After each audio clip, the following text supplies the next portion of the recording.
Welcome to Spring LIB. Right, so today we're going to be looking at international trade and how it affects working conditions for developing countries. Now, we briefly know what international trade is. It's basically the flow of goods and products through imports and exports with other countries. Now, international trade is very simple, simply done with developed countries, but the whole narrative changes when you look at low income or developing countries. So working conditions in these countries are extremely unpleasant and unheard of in, Canada and America. And in worst cases, production involves child labor or slave-like um, working conditions, which is basically unheard of here in in America. So these concerns over standards of foreign labor actually do not affect U.S. trade because they trade in something called intra-industry, meaning they only trade with other high-class countries, including Canada, UK, Japan, etc. But nonetheless, we will be focusing on international trade with developing countries to see both sides, whether we should pursue it or we should be against. So let's break it down here with the good side, right? Why we should pursue international trade with these countries.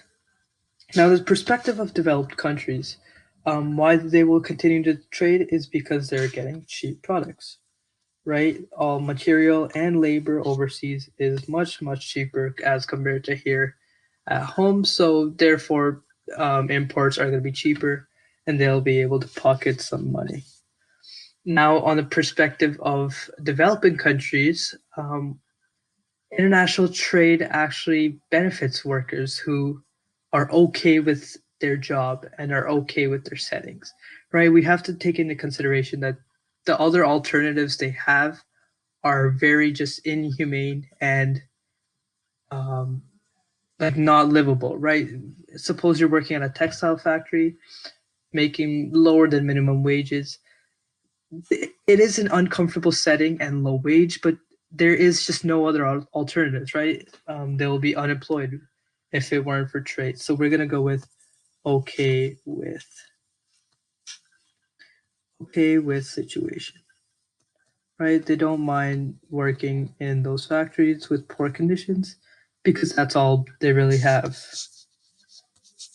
Now let's look at the bad side, right? The cons of dealing with low income countries. So for developed countries, why it's because we're supporting their condition, right?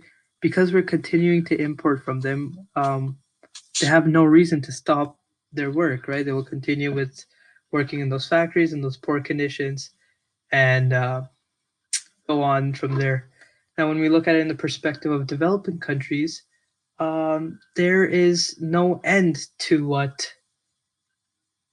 the poor conditions are, right? Like they will continue to work and work these jobs and not look for other alternatives. So they will here right now continue.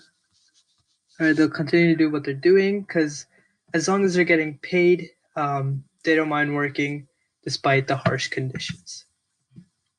So there really is no correct answer whether or not international trade with low-income countries is economical. We can see that it affects working conditions, um, both positively and negatively, depending on which side you look at it, whether you agree with the good side or the bad side.